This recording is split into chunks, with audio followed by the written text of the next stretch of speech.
what I need. You look just like the girl of my dreams, and I've been thinking about making you wifey, cause you're just like me. You know the name, they on my body. When she ride that thing, man, she's moving in a Mozzie. And you know she run shoddy. I call them 10-4 cause they all want copy. I call them 10-4 cause they all want copy. They know I'm lit, so they on my body. Back to back with the different flows. Pick for pick, I got a different pose. And we're live, episode 8 of the Hot Water Podcast. We got today with us M.Sol. If you're a recording artist, an engineer, producer, music management, A&Rs, music lawyers, camera crews, or even event planners, DM us at Hot Water Records and we'll see if you're a match for the podcast. Yo, M.Sol, tell us a little bit about yourself, man. What up? Thanks for having me, first off. And my name's M.Sol. It's a pleasure having you too, brother. Thank you. And I'm from Long Island, born and raised, Nassau County. I started rapping close to 4 years ago, closer to 3 though. Mm-hmm. And I just been making music. I really started dropping during the pandemic. I've been dropping mad music. I watched a lot of my favorite. I think the best rapper of all time is Tupac. It's between Tupac and Nas. And Tupac always had this saying where he would go, "I gotta drop this shit tonight, so I might die tomorrow." So you're an old school type of cat? Yeah, definitely. Okay. So you might die, drop tomorrow, something like that, you said? Yeah, I drop mad often. Dropping singles on SoundCloud, dropping mixtapes on Spinrilla. I just dropped a mixtape on Spinrilla Monday, and then today I just came out with a new mixtape on all platforms. So I'm constantly coming out with new music. I got a couple music videos on the way. But more about me, M.Sol, that's an abbreviation of my name, Matt Solomon. I just shortened it. And I also came up with an acronym for it.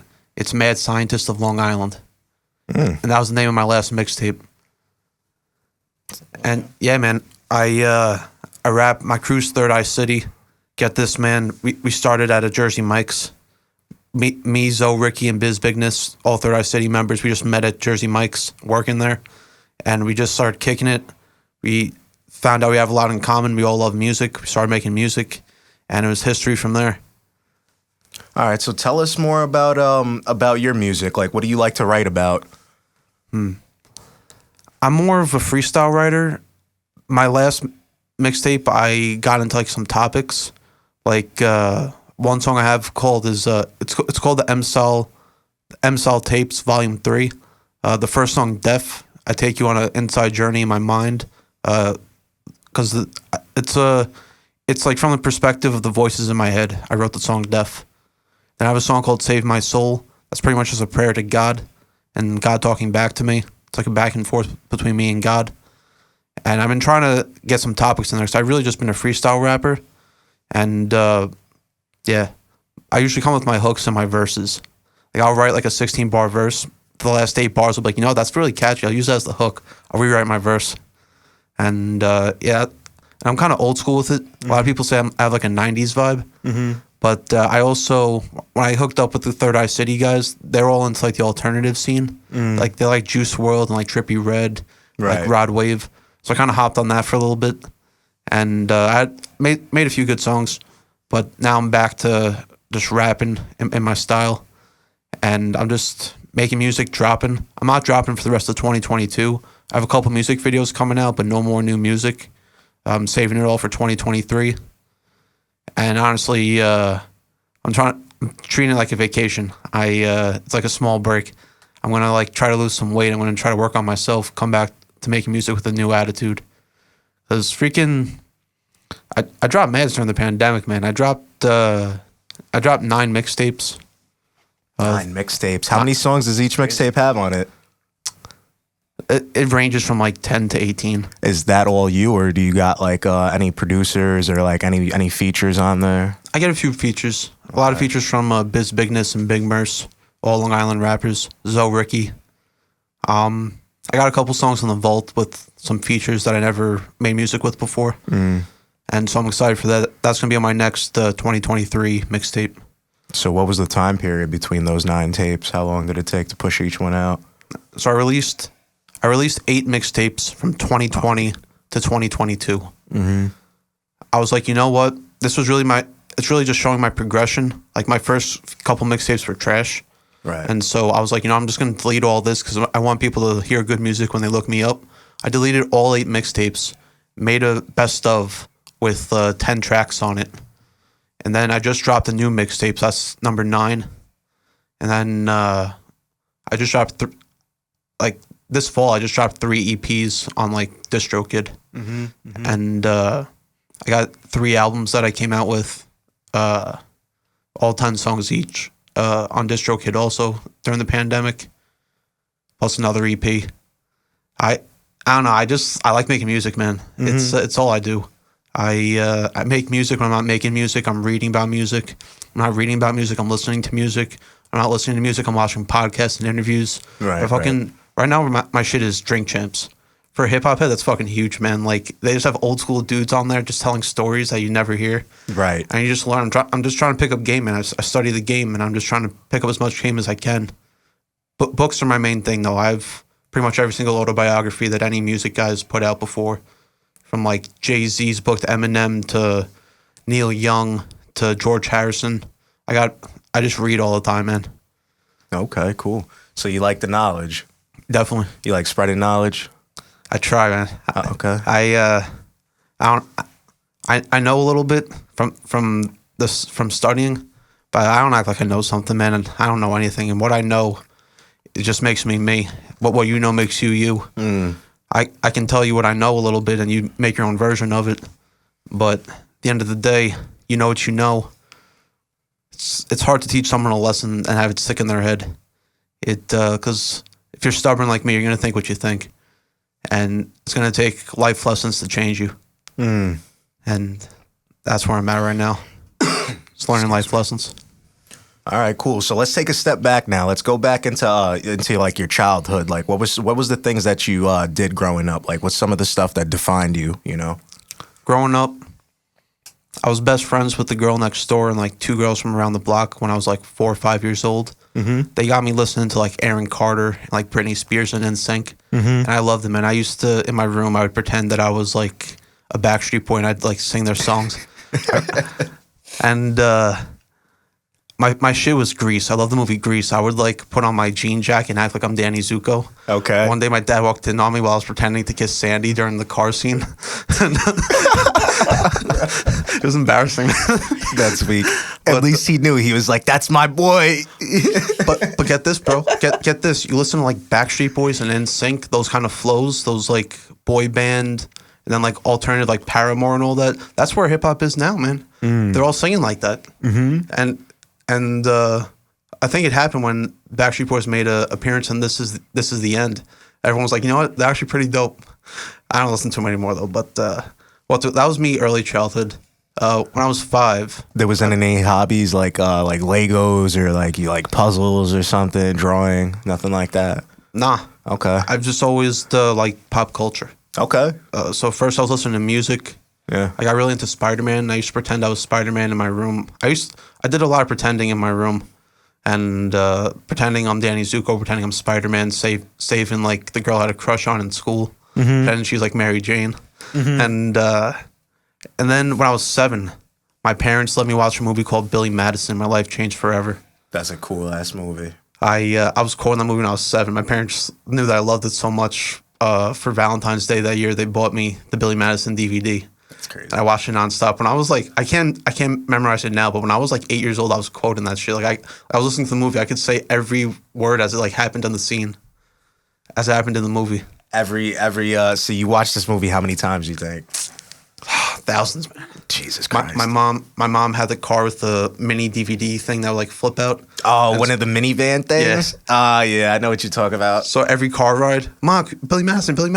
Right. So literally everywhere I went, when I'm at home, I'm watching Billy Madison. When I'm in the car, I'm watching Billy Madison. That was my shit, man. I love that movie. What was that movie about? I'm not familiar with that one. Oh, I forget. Yeah, was that the Adam Sandler movie? That's Adam Sandler. Yeah. He wrote that movie with a couple friends while he was working for us Saturday Night Live.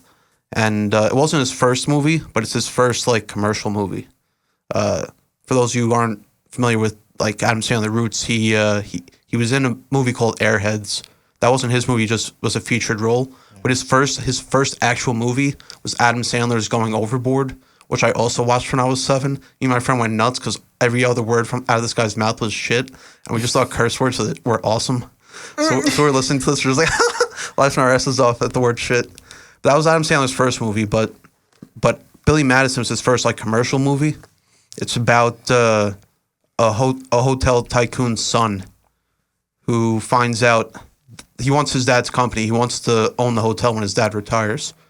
So his dad says he's not going to give it to him. He's like, why? Because you can't do anything, Billy. And he's like, what do you mean? He was like talking about like school days. I remember that. And he was like, all right, I'll give you. Pretty much, Billy's dad paid his teachers to pass him in school. So like, all right, if you go back to school starting with the first grade up till 12th grade, and you finish it in 2 weeks, I'll give you the hotel. Oh man, so he was freaking he was sitting there in kindergarten with all the little ass kids. Yeah. And he's Oh just Adam Sandler. Yeah. Oh man. Okay. Yeah. Can I curse on here? Yeah. No problem. So he was in kindergarten. It's like all the kids are falling asleep during story time, and Billy's the only one up. He's just sitting up, and he goes, "Whoa, Miss Slippy. The part of the story I don't like is that Happy gives up looking for his dog after an hour. So you got to think, you got a pet, you got a responsibility.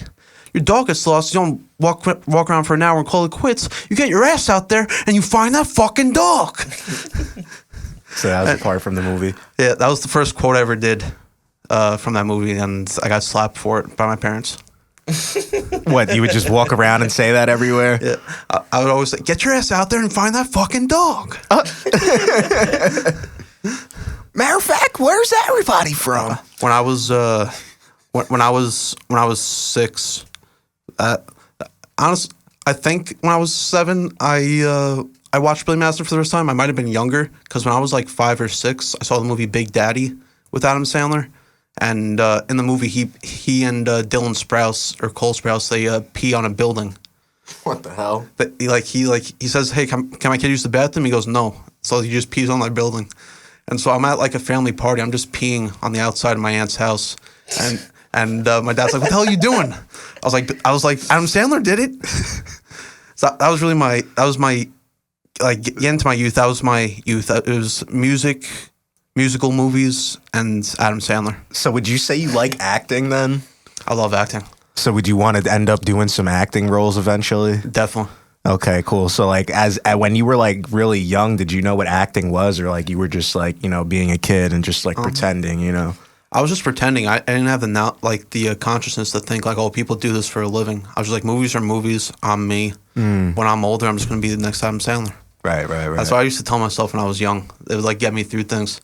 It's like, oh, they're not fucking with me. I'm going to be the next Adam Sandler, so shut up.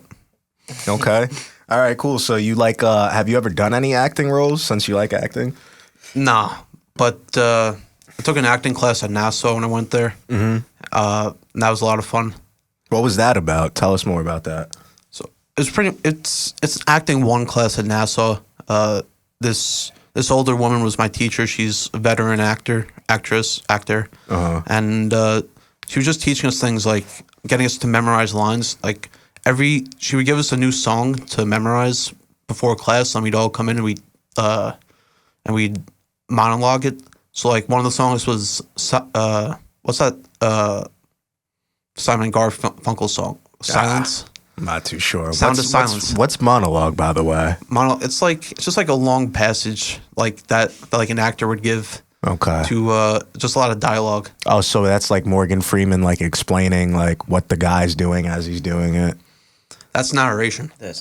Oh, narration. Okay. All right. So yeah, give a monologue is like, to be or not to be. That is the question. Whether it's nobler to love. Like giving the whole speech like that. And what's that from? I think that's Hamlet. Yeah. All right. Cool. All right. So now tell him more about this acting class. Like, what was the good stuff in there? The good stuff. This was literally right before the pandemic. Actually, the pandemic happened in the middle of class. Okay, so this was college, right? Yeah. Okay. How old are you? I'm 27. Okay. All right. Cool. So yeah, this is the good stuff after the pandemic or during. Yeah. So they would have us go in. She would give us scenes. She'd be like, "Okay, here's a list of scenes. Pick one, act it out, and I'll grade you." What scenes was everybody doing? It was like social conscious scenes. It was like scenes with like a meaning behind it. I remember one scene I did was I pretended that I died in my sleep, and my ghost came up out of my body, and I was trying to talk to my girlfriend who found me dead in the bed. Jesus. Let's get deep, bro. Go ahead, get deep. That was pretty much it, man. And then at the end of the scene, I like reached out my hand. I couldn't touch her, and then I walked into a closet that symbolized heaven, and it was fun. I love acting, man. It's cool because I actually used to be a comedian. Okay. And I feel like a lot of comedians and rappers both, like they can act, like they're good at acting, and that's really what I want to do. Adam Sandler being one of my childhood heroes, I would love to. Like, the friends I've made, like, rapping and doing comedy, I would really love to write a script with them and just get on some Adam Sandler shit where I put all my boys on. It's like, oh, music didn't work out for you, comedy didn't work out for you. Well, M.Sol's about to make a movie, so you're all about to get a bag. That's where I want to take it. But right now, the focus is mainly music. I actually, not my next music video, I have two dudes who make music videos for me. One's Dom LaMarca, comedian from Long Island. The other's my boy Jeff from Harlem. And he's like a film student. He's going to do a short film for me for my next music video. Right. And yeah, man, so that's going to be a little bit of acting. I'm shooting a music video Sunday with my friend Dom, and we're going to get a little acting in there. I'm trying to incorporate. I started off just doing random music videos, like we just walk around town or like a neighborhood and just be like, oh, let's film here. It's a brick wall. Let's film here. We got graffiti. Oh, this is the cereal aisle of King Kong. Let's film here.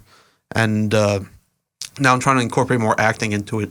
Where can they find these? I'm sorry to cut you off. YouTube. No, you can. YouTube, M.Sol. Okay. All right. So M. Dot and then S.O.L. Yep. All right. Cool. All right. So these music videos, like, tell us more about the music videos. My first music video was with this girl, Camry, who I think now she's working for Paramount. She's got a job there, so that's cool. Good for her. And she like put me onto game first because she's a film student too. And she was like, yo, let's make a not a vibe board. You know what I'm trying to say? Like a vision board. Okay. It's like, so like you put the goals of the thing down? Yeah, so it's like we want a 70s vibe. Here's people in bell bottoms. Here's vintage hats. Here's that. Like, oh, we want a little old school vibe in it too. Here's Method Man. Here's Red Man. I mean, it's just a vision board of everything you want the music video to be and the content of it. Oh, okay. So that's like a way for you to like script your video, so that way it's not just like a bunch of random stuff. Exactly. It's like organization. Okay, so that's game right there for you guys, folks. The vision board. Like if you're trying to make a music video and you're trying to figure out what you need inside your music video, think of all the things you want, put them down on a board, so that way when it's time to make the music video, you can incorporate all that. All right, what else? Then with my boy Jeff, I started using, because she told me she was moving back to Texas. So I was like, all right, I got to find someone new. So my comedy homie, Steve Rocco Perillo, who honestly, Steve Rocco Perillo saved Long Island comedy during the pandemic, because every place shut down. He had an open mic 7 days a week. Where was this at? One Eye Jack's, now called Nostalgia, in Bethpage. In Bethpage, right. But yeah, he saved Long Island comedy. He actually hooked me up with this dude, Jeff. Because I was asking him if he knew any videographers. He said Jeff. So I hit up Jeff, started making a music video for the first one was Insane Man. And he said, what vibe do you want to go for? I said, let's do like an old school 90s, like Wu-Tang style video. So the only thing Wu-Tang about it was like the cuts. It's like he's real good with like the cuts, and like he'll see like from a film perspective of a music video. So you recommend like, the My Name Is video. He's doing like similar cuts and breaks and like stuff that I don't even know. So you talking about the Slim Shady video? Yeah. Okay, cool. So that guy was the owner that put you on to the guy who does the filming? Right. Okay, cool. And you only worked with them that one time? Or? No. Let's see. We got Insane Man. We did We All Equal. We did Time for Myself, Lose a Dime. We're going on our fourth video. Right. And this one, he's going insane with the effects. When I do videos with Jeff, he doesn't do a vision board, but we have meetings like 2 or 3 times a week, and we just talk about what we want to do for the video. And every video, we're just throwing ideas back and forth. And by the end of like 3 weeks, we're like, okay, we're ready to do the video. I usually pick the town or place that we're going to go to. One of our last videos, Time for Myself, we did it in my boy's mansion, my boy from Brookville. We did it in his mansion, and my boy Jeff is good with it. Like, shout out to Jeff Vasquez because we filmed in my boy's band room. Right. So he cloned me. He had me on the guitar, on the microphone, on the drums, another guitar, and it was awesome. I didn't think that was possible, but he did it. Wait, so That's like crazy. he had you play all of them, and then he like made it look like you were playing all of them together. Exactly. What the hell? That's awesome. That's crazy as hell. It was like 4 different shots. In editing, I've seen it before, like not somebody like do it, but like I've seen it. Like He's actually, you know what, man? He just hit me up today because he's been having problems with Adobe to get my next music video like sent to me. He's on the scene right now shooting a Vince Vaughn movie. So he's making moves. Shout out Jeff Vasquez. that's big, Vince Vaughn movie. Yeah, if you need music videos shot, Jeff's your man. I can give you his number. He'll work with you. He gives a good price too. Jeff Vasquez. Okay, cool. So how did this guy save Long Island comedy? Oh man, so the pandemic, everything shut down. Governor's Comedy Club shut down. All these open mics shut down. And this one bar, One Eyed Jacks, they low key were letting us do open mics. Right. But you couldn't call it open mic. You had to call it a workshop because they only let you do stuff like that if you're working. So like, you know, we're comedians. We are working. We're doing a workshop. So that's how they got it going. They were doing comedy workshops. But the thing is, before the pandemic, there were like 2 or 3 open mics a week. Mm-hmm. Now there's an open mic every day during the pandemic, all hosted by Steve Rocco Perillo. And yeah, he really kept it going, man. That was the only place to do comedy in Long Island during the pandemic. So he became like the hub for it. Yep. Okay, so that was like it was small, and then it got bigger and bigger and bigger. How was the vibe doing that? Because I know a lot of people were scared during COVID and stuff. Like a lot of people didn't want to go outside. The vibe, it was cool, man. Everyone was just excited to get out of the house. People wearing masks, and yeah, it really it was all love because everyone just liked getting out of the house and seeing each other. There's a good group of girls, but I mainly like my boys in the comedy scene. It's a good group of guys. Pretty much, we're all around the same age, and everyone's doing comedy. You can see everyone's got their personality. They're just starting out in comedy. You know, in like 4 years they're gonna be killing it. Right. People who are already seasoned 4 years are starting to show. They're progressing. Cause I've seen dudes that like I did comedy for like 7 years, and so when I first started out, there was barely any people my age. How old were you? I was 19, Okay. and there's like no one my age doing comedy except for like 1 or 2 people. Right. Then as I kept going, more and more people started showing up, and it became a scene. There's definitely a great Long Island comedy scene going, and yeah, the Godfather. There's someone else called the Godfather of Long Island comedy. I forget what his name is, but to me, the Godfather of Long Island comedy is Steve Rocco Perillo because he saved it, man. He's like Moses. He led us to the open mics. He led us to the workshops, and he kept it going, man. The pandemic was us walking to the Holy Land for 40 years, and we finally got there. Now we got regular shows going again. Long Island comedy scene's popping, man. Okay, cool. So they still hosting those? Definitely. And, I end up I actually do my own show there now, a rap show called the Kind of Rap Show. Okay, that's where you do that? Yeah. Yeah, I was just gonna ask you about that next. So explain that to us. So I was working at Jersey Mike's. I'm talking to my manager. I'm like, I want to start performing. I don't know where to get spots. Your manager? My manager. You have a man? Who's your manager? It was my boy Zach. Okay, so he like helps you out with stuff. Not really. He just had an idea. He was like, you should go to bars and ask him if you could throw a show there. And I was like, all right, that's actually a great idea. So I hit up a few bars. One Eyed Jacks was the only bar that answered. Now they're called Nostalgia, but they were the only one that answered. They said, yeah, we'll give you a show. You have 3 hours Saturday night. I was like, 3 hours? I don't have 3 hours worth of music, especially memorized. So I hit up my boy Biz. I hit up my boy Lo Loco, and we did it. We filled the 3 hours, and the first show was hectic, man. We went on right after a rock show, so the whole rock audience was still there, and it was rowdy, man.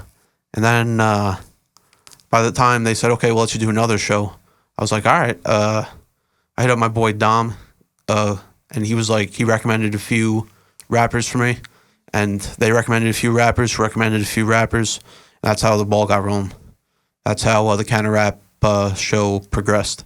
And now I just hit up people on like Instagram and like Facebook, and I'm just like, hey, you want to perform? They're like, yeah. And we get new audiences. It's really, the Counter Rap show to me is a place to make connections.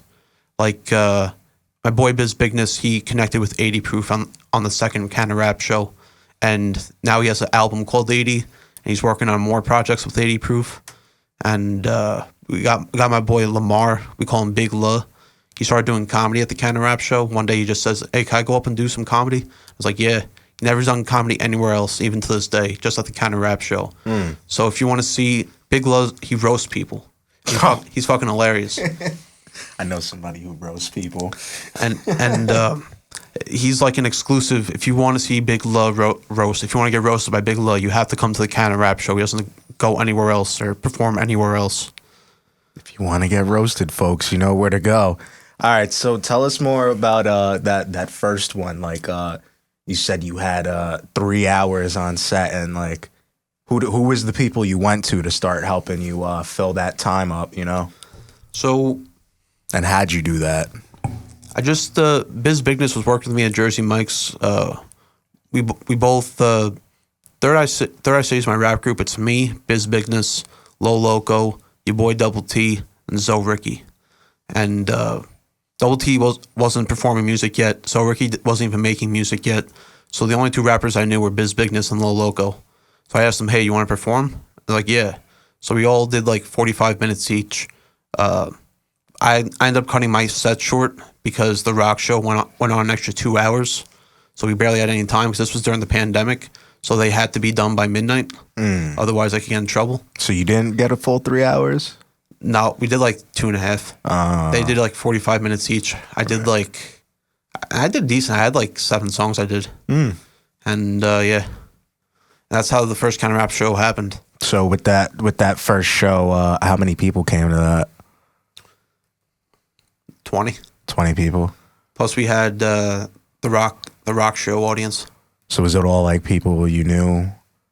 Yeah, I ended up my boy Charles came through with a group of people. Biz had some people come through.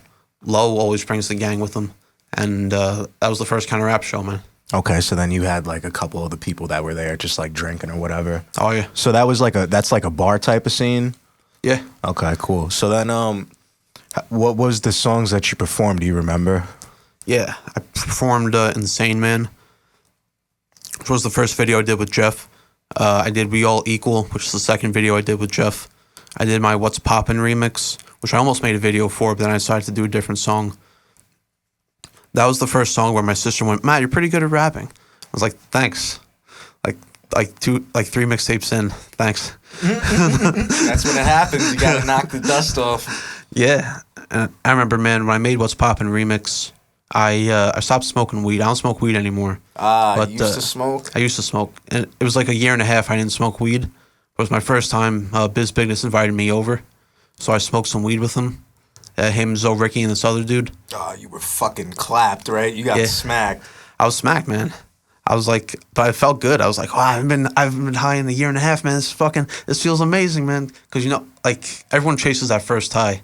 And when you don't do it for that long, like, that's your first high again. Oh, I know, bro. I took 3 months off from smoking one time, bro. I got high. I had that, like, that story you were telling about how you did that play where your fucking soul left your body. I'm sleeping on my, not sleeping. So yo, 3 months. Yeah, here I'm gonna have to lay one down on you real fast. So 3 months. Oh, now let's do the thing real quick.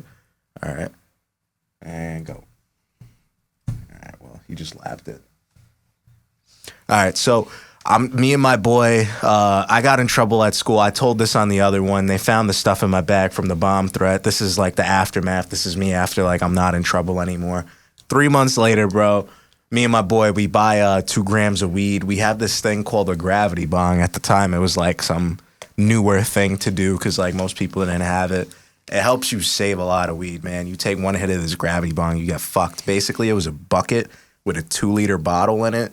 And then the bottle cap with like a ratchet piece or a bowl head in it. And you take one hit of that and like you get fucking rocked. So this was my first time back, so we were smoking. He bought a gram, I bought a gram.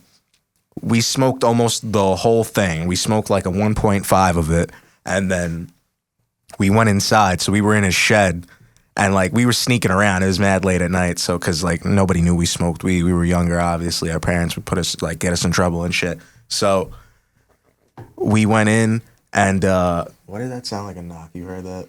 You got the headphones on. All right. Anyways, so we went inside. We creeped inside. He set up like a pillow and blanket for me. He was laying on his bed. I was on the floor, and fucking we were watching a movie. And I just remember like just fading out of watching the movie, and like I was looking at myself from like third person, like because I was so smacked. So I was just looking down at myself, and I was just like, I started laughing, and then I was like, wait, whoa, what the hell? And then like I just came back to it, and then I told my boy about it, and he was like, are you all right? And I'm like, yeah, bro, I'm just mad smacked. So then we ate, what are those things called? The moon pies, the raisin. Oh, yeah. Yeah, we ate those moon pie things, and fucking, we clapped a whole box of those down. Me and him just ate the whole fucking box of that shit, and that was that. So yeah, tell us more about you getting high for your first time again with Bigness. Oh man, so I got high. I thought I could handle it. I felt great. I left Biz's crib, and I went to the vape shop. I bought a bunch of CBD. I smoked like 2 CBD joints. I was like, oh, I still feel good. Let's keep going. I had my boy Charles, and I'm like, yo, let's smoke a blunt. So we smoked a blunt. After that, I was done. I was like, yo, I gotta go home, man. I'm too fucked up, man. Were you seeing shit? You were just mad smacked? Not even, man. I was just like, ugh. Oh, like, yeah, one of those. I was just like fading into the seat, man. Like, and he said before the blunt, he was like, dude, there's some good shit. Be prepared. We're not gonna say a word after we smoke this. And he was right. He was right, man. We were just sitting there silent, and I was just like in my head, I was like, dude, I'm about to die, man. I can't. This isn't a good feeling. I feel like I'm about to die, man. I can't do this. I can't handle it. You had like, the shortness of breath and like the fucking heart pounding. Yeah, exactly, man. Oh yeah, I know what it's about, bro. And I was like, dude, you gotta take me home, and I gotta sleep this off. And so then I fell asleep. I slept it off. That morning, I woke up, like, a little bit of a weed hangover. I go to my notebook. I write. I flip through beats. I find What's Poppin' by Jack Harlow. Excuse me. The beat, and I wrote a remix to it. And to that point, that was my most popular song. That's the song people fucked with the most, besides Insane Man. And yeah, that's how the song came about, because I had a wild night smoking a lot of weed. I came home the next day, and I just wrote. Feeling like a superstar the next day, so you just came home and started writing. Yeah, for real. All right, cool. So tell us more about these shows, bro. How does that go? So how do you usually structure these things? So I got like a set group of people that are on every show, like the homies, and that's like half of the rappers. The other half, I literally just go on Instagram and I look through shit, and I find rappers, and I'm just like, hey, I do shows. Would you like to be on one? And if they say yeah, I'm like, great. If they say no, it's like, whatever. Some people, like, it's a showcase. I don't charge people to perform. I don't charge for tickets.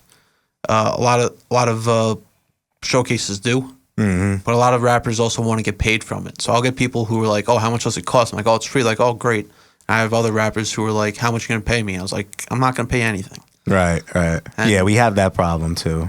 Go ahead. And yeah, that's pretty much what it is, man. I just go on Instagram. I hit up some rappers. And last show we had this guy, I think his name was King Zay. And he brought through a shitload of people. Right. And it was wild, man.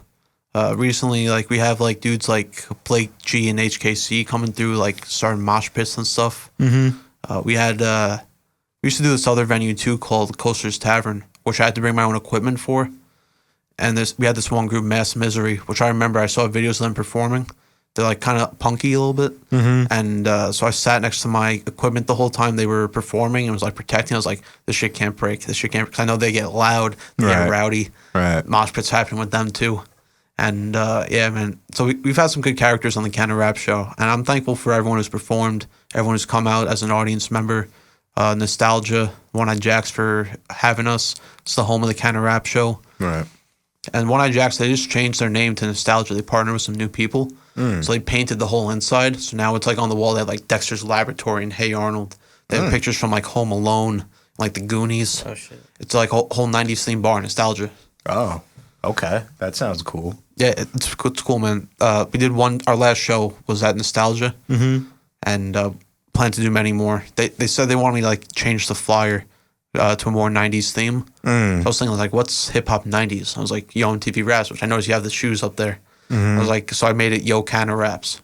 It's still the Canna Rap show, but it's just on the flyer it says Yo Canna Raps. That's what we're gonna do. That's how we're gonna call it when we do the 90s bar.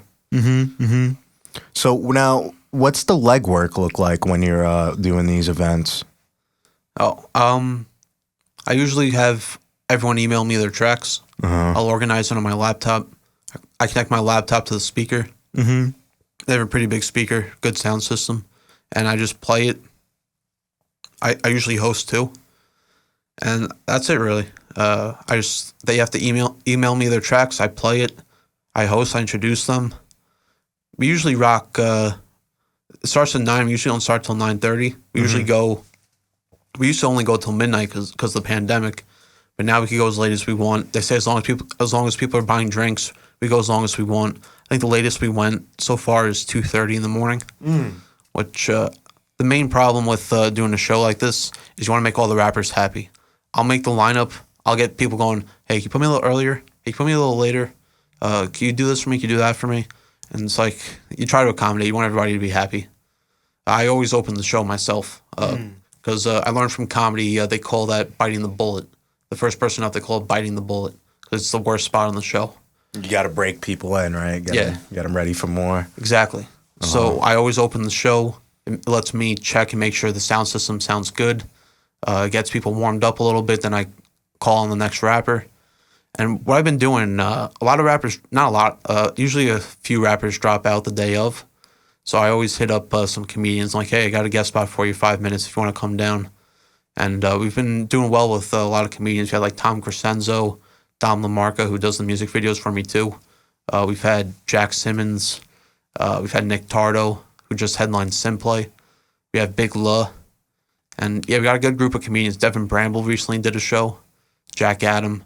And we actually did, in the summer, we did a festival, a 2-day festival, where during the pandemic, they did the comedy in the back outside, in the outside patio. So that's how they were able to do comedy during the pandemic, because it was outside, not inside. Oh, okay, I see. Yeah. So the fresh air, Yeah, but I remembered, I was like, it's the summertime. What if we had comedy in the back, music inside? That's what we did. We had 12 comedians outside.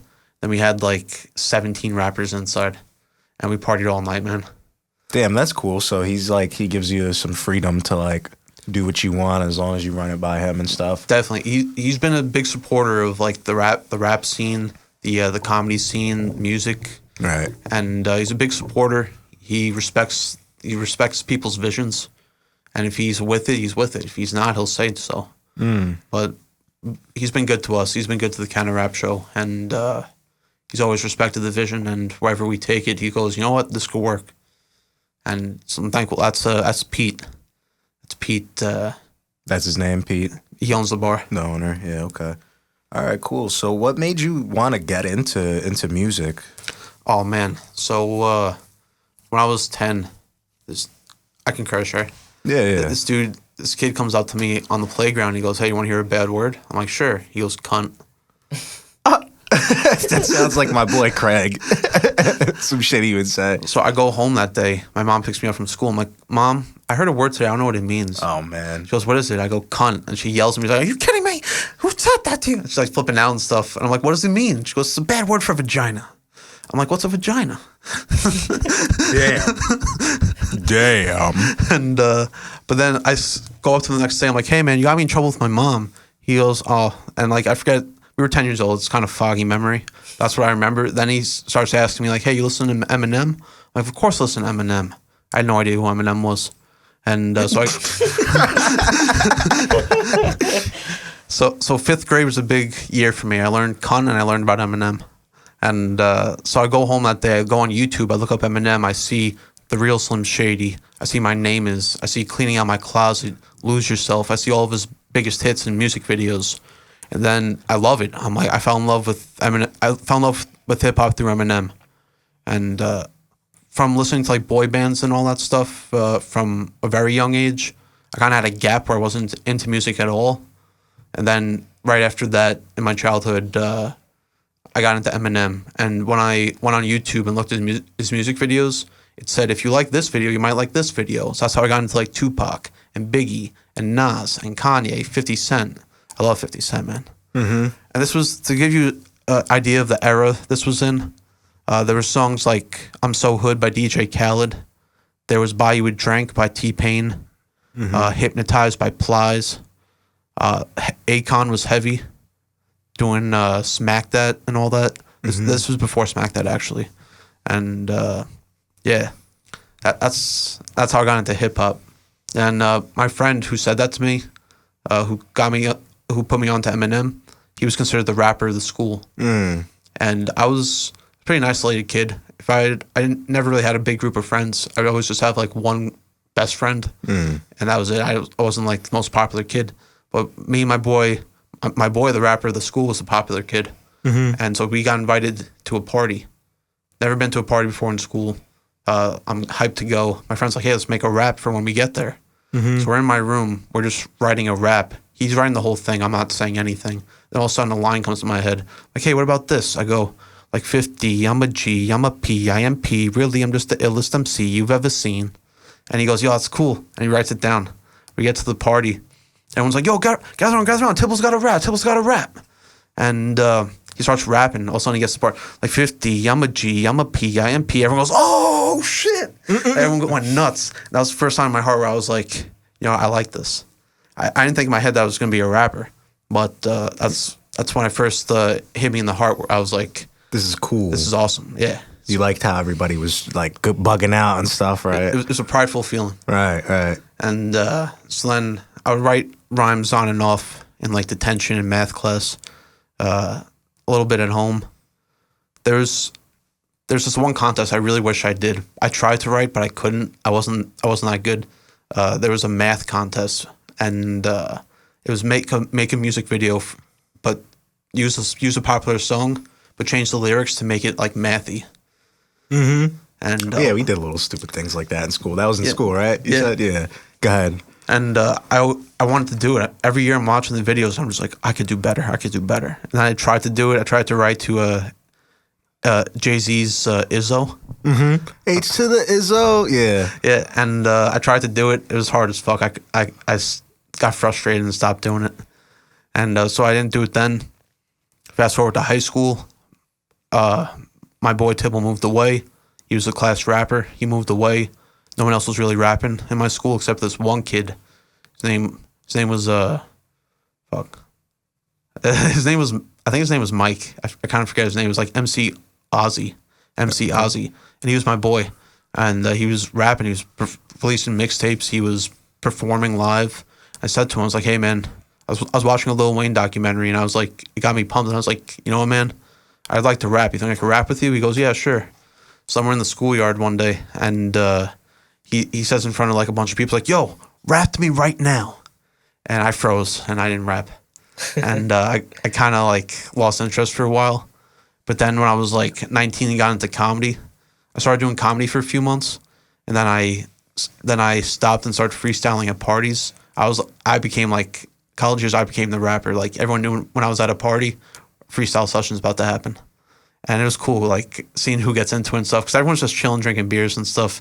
And then it's like who gets into it and who doesn't. My one boy used to play the drums. He would beatbox for us, and that was a cool time. And I started writing my own rhymes. I only recorded one song, which was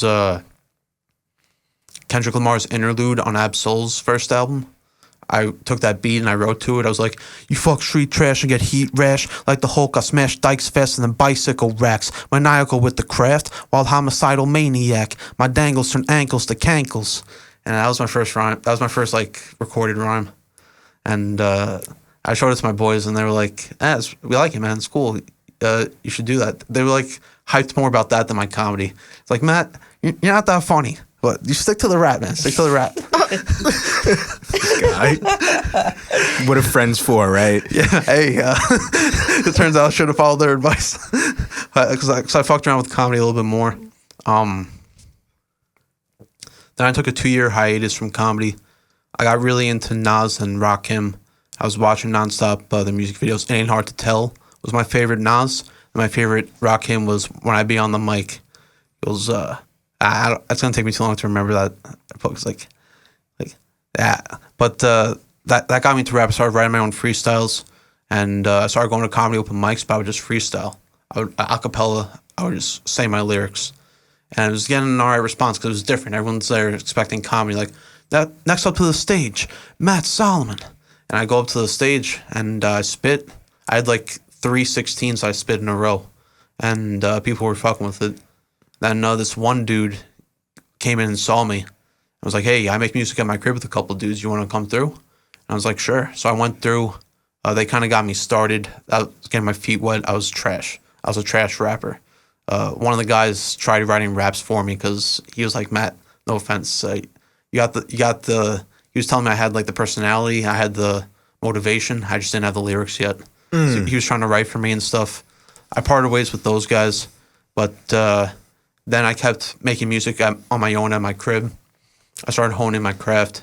Right. Got the job at Jersey Mike's and met Biz Bigness. We started Third Eye City.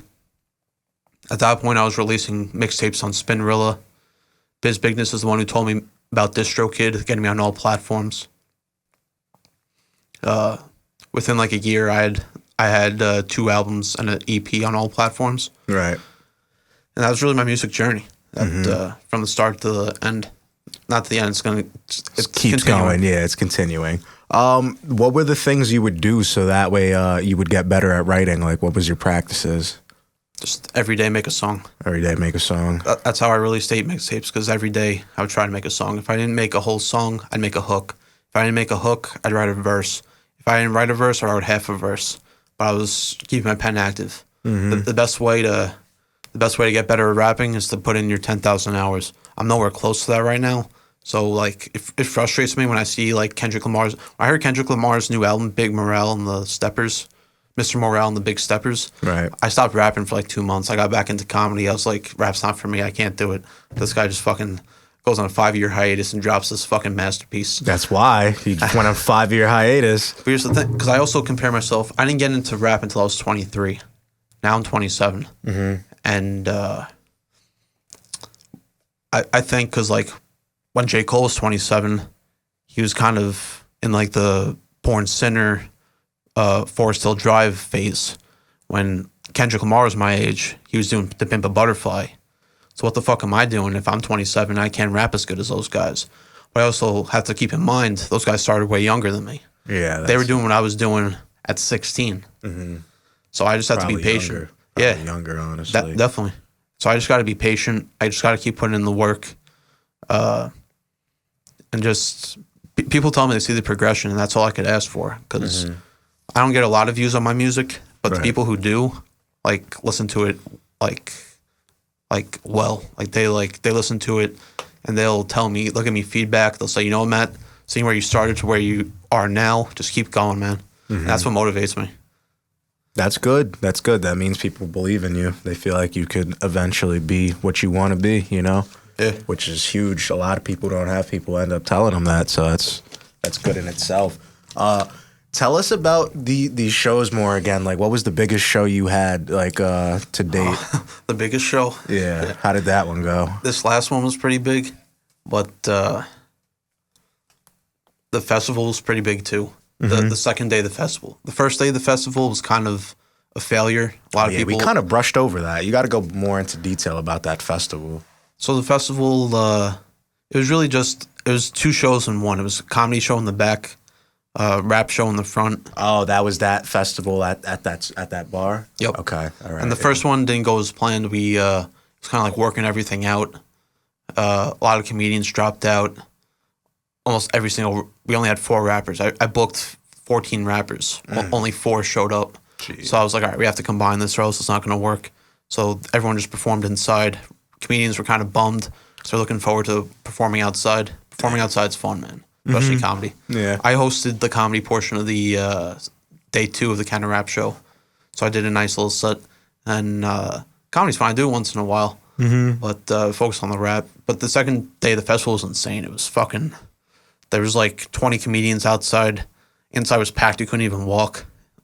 It's not the biggest bar, but like it was packed. You couldn't even walk in there, man. Right. But my favorite memory of the Canada Rap show was it was the second one.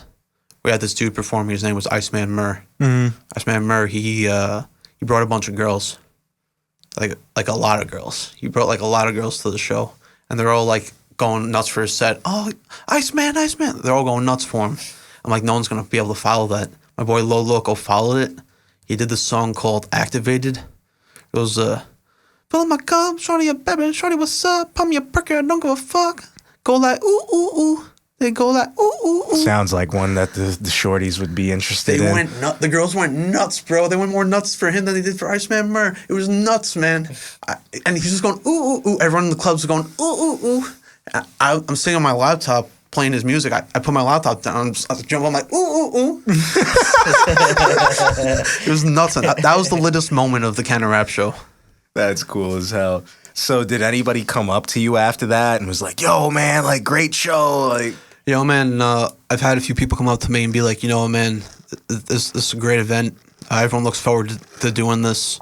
Thank you. I've had people who just started out. I've had a handful of rappers whose first time performing was at my show. So that makes my heart feel good.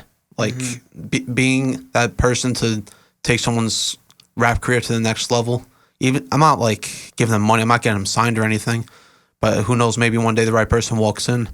But to give them their start to perform when other people are going to charge them to perform, they're going to make them do crazy things just to perform. I'm happy to be that guy to like, come through to my place and we'll treat you like family. Because I tell everybody who comes to the door, you're Canada Rap family. Like, yeah. And so, yeah, we've had a few people just starting out. People, it's kind of weird. When I see someone's work ethic is there, I invite them back. So we have a few people who like, I had no idea who they were. I just talked to them on Instagram. I invited them to the show. And they were like, and they just came and I saw their work ethic and I was like, come back. Like, I believe in you. Come back. Because you see people like, they'll look down, they'll have their hat down like this so they can't see the audience. And you'll see like that happened with a few people. And I just see like after I put them on a few shows, their head goes up. They're talking to the audience like, put your hands in the air. And like all that stuff. And it's cool to watch. It's very fulfilling. And I just hope to keep doing it.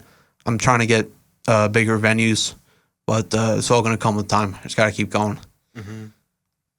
I feel like even the best get butterflies, bro. Like, especially when they're first starting, you know, because that's just, you know, you're in front of new people. You haven't done the thing before. So there's that. That's cool that you bounce back, bro. A lot of people, they hit up 15 people, only 4 of them show up. They think it's over, bro. You know, that's the other side that you guys aren't seeing. You know, like the people who went to that show, they probably didn't even know that happened. You know what I'm saying? Like, you just made it look like nothing happened, and now you mix them together. So you mix like the comedy in between like the sets. Yeah. Okay. I'll go first. I'll have one more person go, then I'll have a comedian. A couple more people go, I'll have a comedian. A couple more comedian. And it's hard. A lot of comedians, like, they'll come through because they like the different audience and because they're my boy. And but a lot of comedians realize it's a rough place to perform. Like, they came for hip hop. They had no idea there was going to be comedians. Oh, you don't market it as that?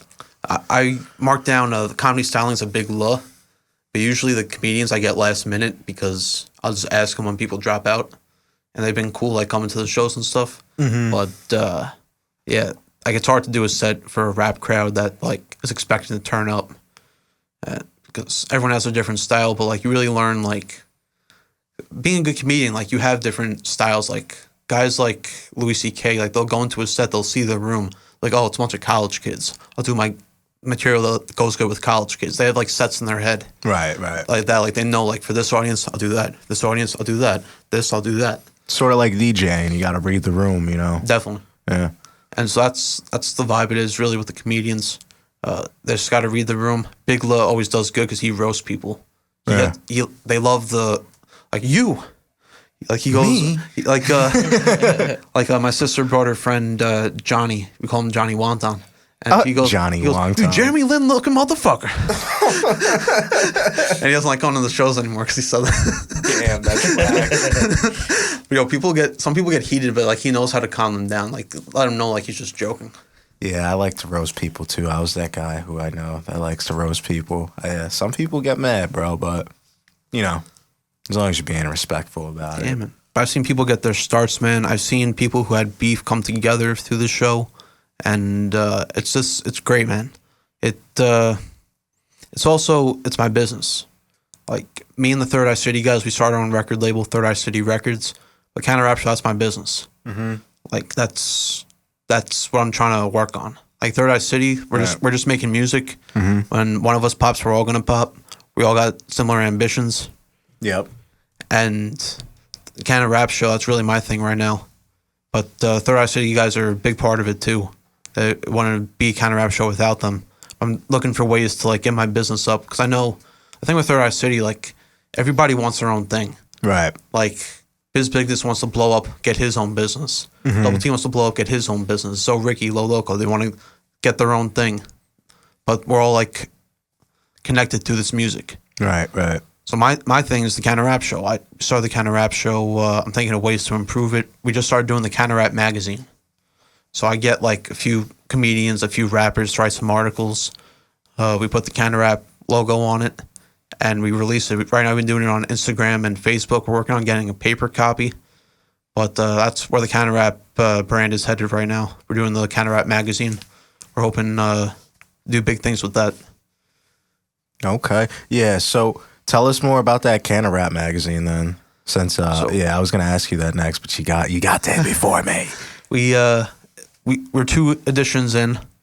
We just released the last edition Wednesday, and it's all right, man. I'm proud of it. We've gotten comedians like Brendan Ryan and Jack Adam, Dom LaMarca to write some articles, and they brought it very funny.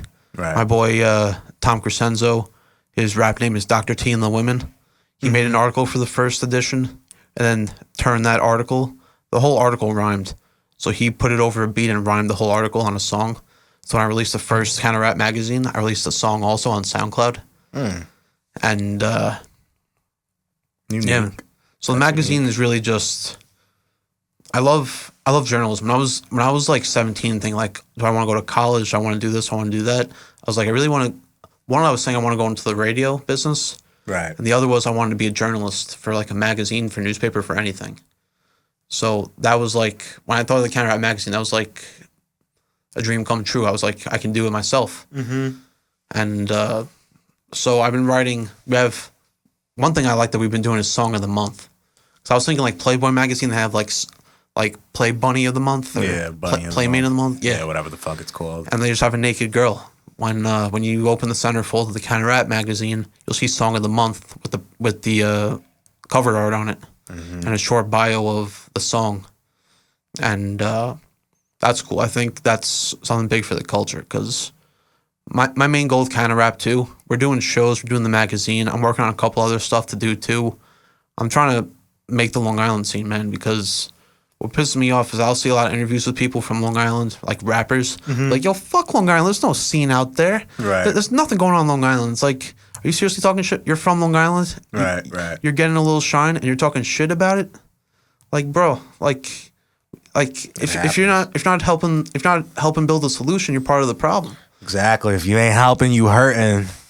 So it's like, just do something, man. Like you guys are helping the culture out. You got your own studio, doing your podcast. Like, it's culture here, man. It's Long Island hip-hop culture. That's what we're for, baby. We're trying to soak it up, figure it out, learn it, and let you guys know about it. Yeah, so it's like it pisses me off when people, like, talk shit about Long Island, like there's no scene here and stuff. So I'm trying to help that problem. I'm trying to help build the scene up. I want to, like, add to the scene. Right. Because if I'm doing my own thing, you guys in Patchogue doing your own thing, you got guys around Conklin doing their own thing. Right. All over the island, like it's popping, man. So you can't say that there's no scene out here in Long Island because there is. Mm-hmm. It's just if you say there's no scene, you're not looking. You're not wrong, man. It gets me so freaking frustrated too, honestly. As like one one of the people who are also trying to get this like scene in the spotlight. There is a lot going on out here. There's a lot of talent, but the real big problem out here is nobody really wants to work together. Yeah, I feel like I went to school at Pat Med. There's, I don't know, what, fucking 2,000-3,000 people in that school. You know what I'm saying? It's a big school, a lot of people, a lot of population. I was cool with like 90% of them. No problems with none of them. Could walk anywhere, no problems, nothing. I'm cool anywhere I go. We get out of high school, it's like 5 years later. Now they don't know me. You know what I'm saying? They never went to school with me, nothing. Nobody wanted to share my stuff. I hit up like fucking like maybe like 4,000 or 5,000 people. It took me like 4 months to do. I was hitting up 150 people every single day on 3 accounts. And nobody wanted to share it. I got like 150 shares out of all that. That's how we got like around like 1,000 followers and shit. But yeah, that's the biggest problem out here is nobody wants to come together. I find though that you're gonna get a lot more done when you come together, and you're honestly gonna end up in like better situations because like a lot of things you don't want to do is going to help you. It's gonna make you feel better as a person. You know what I'm saying? Maybe you didn't think it was gonna be fun at first, but then you do it, and after the fact, you're like, damn, fuck, I had the time of my life. You know what I'm saying? So get out there, work with other people, get features. Be open-minded. Don't shut people down. That's like all the shit that's going on right here, right now. And that's why we can't get our fucking scene up. And then the people who are getting the spotlight, they're doing what he's saying. They're saying there's nothing out here. But there is stuff out here, man. Like, we got to come together and, like, really put the shit together. Stop slacking, bro. What do you think you're going to do to start making money, you said? Because you're not charging right now to get into these showcases and shit like that. Yeah, I do the Counter Rap show for free. Right. So that's like passion for me. I'm not gonna charge people. Like I want the audience members to come through and just feel like it's an open environment. I don't have to pay the $10 to get in. Right. I don't want to charge rappers to perform because it's just something I do. I do it for the culture. Mm-hmm. I'm doing it for the rappers. Right. I give a shit, man. Right. I remember my first performance was out in Harlem. They charged me $185 for 20 minutes. Hometown of my pops, Harlem, baby. They charge you how much, you said? $185 for a slot? Yeah. And how long was that? Fucking 10, 15 minutes? 20 minutes. 20 minutes, yeah. Split between 2 people. And yeah, man. So I do it for free, like yeah, unless I'm doing it at like fucking Nassau Coliseum, I'm not charging people. Like yeah, but if I get a big event, I'm just kind of doing it. I'm just like figuring out as I go. Like, cause I didn't plan on like the Counter Rap show leading me to where it is now. I just planned on like I did it because I wanted to perform. And I got my boys who wanted to perform. They got their boys who wanted to perform. Who got their boys. Now I'm asking random people if they want to perform. I'm meeting like new connects and stuff. And that's what it's all about for me. Like we make connects. It's like the Avengers, man. We're stronger together than we are apart. So if I was just doing the show by myself, what's the point? Like if I'm doing it with an army, like it's powerful, man. Right. But now how do you because obviously to scale these shows, keep making them better to get into better spots to increase the space, the capacity, you know what I'm saying? Right. It's going to cost you something, you know? Yeah. How do you... If it came to the point, I can do it for free now because the bar doesn't charge me. I don't charge the bar. Oh, snap. So I can afford to do it for free. If I get to a point where they're like, oh, well, we'll let you do it at our venue, but we're going to charge $500, I'd be like, all right, I'd probably charge like $5 or $10 at the door. But that's if you get like a big venue. Most of these bars, they'll let you do it for free. They just want the bar. They just want the business that comes to the bar. So like they're willing to let you do it for free and all that. Seriously? Yeah. Well, there you go. If you guys is trying to start anything, make sure you hit him up, incorporate him. But, you can get into bars for free most of the time. Yeah, man. And I got this portable speaker. Mm-hmm. And one of those Bluetooth ones with the wheels and the fucking handle. Yeah. Yeah. And the thing about that, you can do a show anywhere. Yeah. And so, man, it's like Robin Williams, man. He was while he was doing comedy, he was miming on the streets, and it's like you do a similar thing with rap, man. Because I see like all these videos blowing up on TikTok of like rappers and singers performing on the street, getting good reactions, going viral. Mm-hmm. And that's where we're at too, man. Fucking post your shit on TikTok. So that's just going viral as fuck, man. I paid a nice chunk of money for my music video. Dropped it on YouTube. We got like 200 views. Mm-hmm. I posted a clip of that video on TikTok. It got fucking 500 views, which isn't even a lot for TikTok. Right. But it's a lot more than I got on YouTube. YouTube, yep. So there's so many platforms now to get your music out there. Like, no one's on LinkedIn, which surprises me. Not a lot of people are on LinkedIn. That's like, if you don't know what LinkedIn is, or like you know about it, you don't really know what it is. It's fucking Facebook for business, man. Like on Facebook, I'm friends with my friend Joe. I'm friends with my mom. I'm friends with like my uncle. When I go on LinkedIn, I'm friends with like the assistant director of Rock the Bells. I'm friends with like the editor of Vibe magazine, of like Epic Records, all that. So if you're not on LinkedIn, man, you should really think about getting on LinkedIn because that's where the connections are. I didn't ever think of that. That's a good one. I'm gonna have to look into that myself, honestly. Yeah. What's it called? Damn, I lost my train of thought. You want to ask him a question real fast while I try to remember? Yeah, how'd you get the event started? Oh, man, it was just my boy at Jersey Mike's, my manager, was like, Matt, you should ask bars if you could perform. Because I was telling him, I was like, I really want to perform. I don't know what to do. He goes, hey, just message a few bars and ask them if they'll let you perform. So I messaged probably like 20 bars on Long Island, all in Nassau County. And only one bar hit me back up. That was One Eye Jacks. They're like, we'll let you do a show. Well, we'll give you 3 hours. So I was like, all right, cool. And I'm thinking about it, I'm like, I can't do 3 hours. I got to hit someone up. So I hit up my boys, Biz Bigness and Low Loco, both Long Island rappers. And we did the show together. And then that's how it started. Because by the second show, my friend Dom hit me up and was like, hey, if you're doing the show, I know a couple rappers if you need. I was like, yeah, tell them to come through. So he brought a couple people, and then they recommended a couple people. It was a domino effect, man. So it went from just being the close homies to being the homies. Now it's like random people on the show. But that's the way I like it, man, because we're just making connects and meeting people that we normally wouldn't meet. Like, I hit up this rapper, Big Merce, on Instagram. Like, hey, you want to do a show? He goes, I never performed before. I was like, no problem. Just come do the show. He's like, all right. And now he's one of my best friends in rap, man. He's one of my best rap homies. He's actually working with me on the magazine. We got some stuff coming up for it, trying to re-image the whole thing. And he's going, I even said to him, I was like, hey, man, you want to be my partner on it? He was like, nah, I'll do it for free for you, man. Because it's like, it's that kind of thing. Like, me and him, we were talking the other day. We recorded a song in my crib. We were up talking till like 2:30 in the morning. And I was telling him, like you're going to meet a lot of people. It's about meeting the right people. Like you might have met 100 people, only 5 of them listen to your music. But I'm one of those people, one of those 5 that listen to your music, and I'm gonna fuck with you for life. Mm-hmm. Like, I'm a big guy. Like, if I make it, you make it. Like, that's just the way it is. Like, I'm gonna put on whoever I want to put on, and Big Merce is definitely a guy I want to put on. So it's like, dude, you might have met 100 people doing rap, but you met the right person with me because I'm gonna love you till the end, man.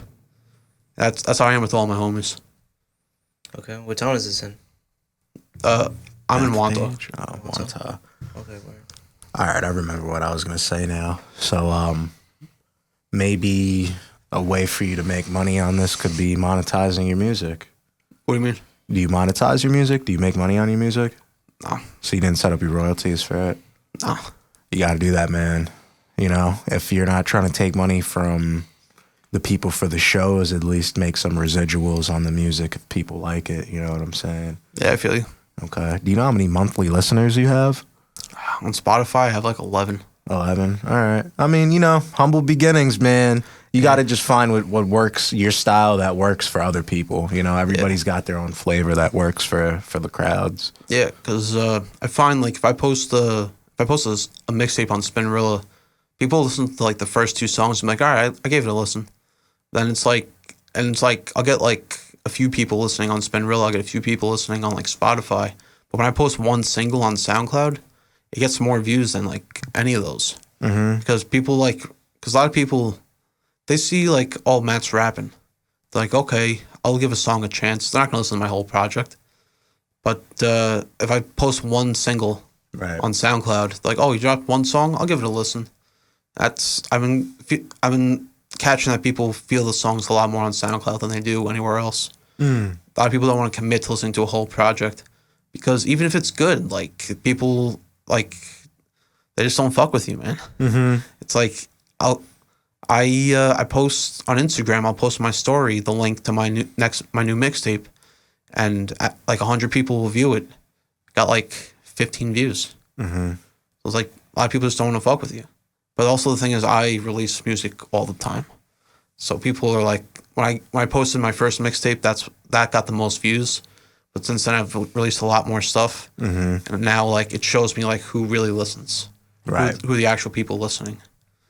And you know what? I'm only about 4 years in. I'm just starting out.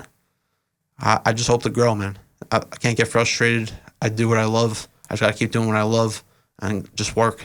Right. My last mixtape, Mad Scientist of Long Island on Spinrilla. My parents, I live with my parents. They went away to a wedding for the weekend. And I was thinking in my head, like, one of my boys was like, hey, you should have us over all drinking shit. I was like, do I want to have a party? No, I'm going to have a big-ass studio session. And everyone came through to the crib. We made music. We made a mixtape in 2 days. And I released it, like, the day after we made it. So do you have, like, a studio set up in your house? Just a easy shit. I got a microphone and I use a software, a laptop. It's nothing major. Interface? Use interface? Nah. No? Okay. All right, yeah, so a little basic home studio setup. All right, cool. So you guys made that there and, like, you engineered it or mixed it? Yep. Yeah, I mixed it, mastered it, released it. You guys made the beat? No. I'm heavy on the type beats. A lot of people talk shit about the type beats. I fuck with them. Type beats ain't bad sometimes. A lot of them are. But there is good type beats. There are. So you made you engineered it, mixed and mastered.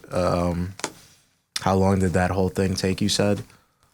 Man, it took 2 days. 2 days. But how long were you guys really working at it? Because, like, weren't you guys, like, hanging out, smoking some weed, playing some video games, working on it? Not even, man. It was all music. It music. was just straight work? It was all music. We might have turned the Nick game on, but that was about it. We make a song. All right, time for dinner. Have dinner. Another song. I just watch a little basketball. Next song. And I had homies come to the crib, so I didn't have to do it by myself. The mixtape's featuring Biz Bigness, his brother Jason, Nelloms, Dr. T and the Women, and Big Merce. Me and Big Merce did my first drill song. And my A&R is my grandma. Like, no one listens to my music more than my grandma. And she's not really a hip-hop head, so if it's like a real hip-hop song, she'll be like, I don't like it. But the drill song she fucked with. She was... What? she's like, that's the best song on the album. That's crazy. She said, I like the drill one. The drill one. Right? Spinning the block. Right? Grandma spinning the block. I like the drill one a lot. She's just in her Honda bumping it as she's dropping down the boulevard. That's good though. At least somebody's liking the music from your family. I still haven't. Like I've made like little things that my family is like, you know what I'm saying? But yeah. Making music's definitely showing me that like family's first, man. Family will fuck with you. Right. Even like friends I consider family, they'll fuck with me. And so it's all family, man. And it's all about building family. It's like I said, it's like you release your music, email 100 people, only 5 listen to it. Like that's family, man. Like family's listening to it. So it's like, who's your family? So it's like, yeah, you can make it connect, and it's like make it connect with like a music industry exec doesn't give a fuck about you, or you can make it connect with someone who becomes your family. Right. So I'm all about the deep connection. It's like I don't fuck with people who really don't give a fuck about me. You shouldn't. That's a waste of time, waste of energy. Yeah. So where are you working now? You working anywhere? You still working at Jersey Mike's? Jersey Mike's for biz. Okay, cool. So you got that's hustle right there, man. Like he's helping other people get some stage time, get some exposure.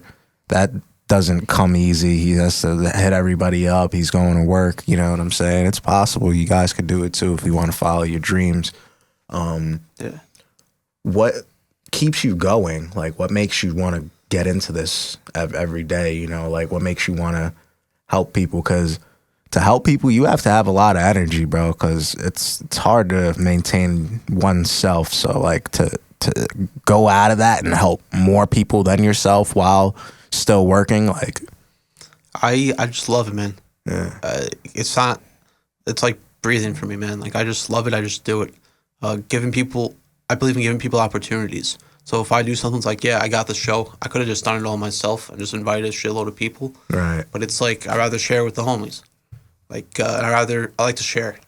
Like, you were going to have me on the podcast. I asked you if I could bring a +1. You're like, yeah. I probably asked like 5 people. They were all busy. They were working and stuff. right. But it's like, I don't mind sharing. It's you shouldn't be afraid to share, because you share with someone. It's not always, you don't do it to get something back. Right. You share with someone, they'll share with you too. Right. That's the good in any hood mentality. Fucking, you know, listen, be humble about everything. Don't laugh at anybody in their situation, because that could be you in a week. You know what I'm saying? So, like, you give, you will get back. Don't give to get back, but it will happen, you know? So, Yeah. always be conscious of that. One line that always goes through my head is, "Those who finish first will surely finish last," by Bob Dylan. Go into that more. So people who are up now, Mm-hmm. they're probably going to fall. Right, because they're comfortable. People who are down can only go up. Right. People who are up can only go down. That's also ties into Kendrick Lamar line where Dr. Dre's talking on like Good Kid, Mad City, where he goes, "The easy part's getting it. The hard part is keeping it." Mm-hmm. I understand that one. Yo, bro, I was sleeping on the floor fucking like 2019, I think, 2020, something like that, for a little while. And I was down bad, bro. I'm sleeping on the fucking floor, you know what I'm saying? Like, I Yeah. can't even pay rent type shit. So, shit is possible, bro. Anybody can do anything. You just got to really have the idea of what you want to do, because everybody's like, oh, I want the money. Cool, you want the money, but how the fuck are you getting that? You know what I'm saying? Like, what is your vision? How is that formulated? It took mad hours of thinking, you know what I'm saying? You got to be constantly thinking about your life, what you want, things like that. So I guess with that being said, like, what do you see for yourself in the next couple years? Man, who knows, man? I just want to have more in 2 years than I do today. Because when I first started rapping, I was doing open mics. That went from a year later from doing open mics, I got into Spinrilla. A year from doing Spinrilla, I had music videos and I was on all platforms. From a year later than that, I started doing the Canada Rap Show. So the Canada Rap Show is leading to festivals and a magazine. I just want to have, I have more now than I did in January. Mm-hmm. So that's each year I'm just trying to have more than I did the year before.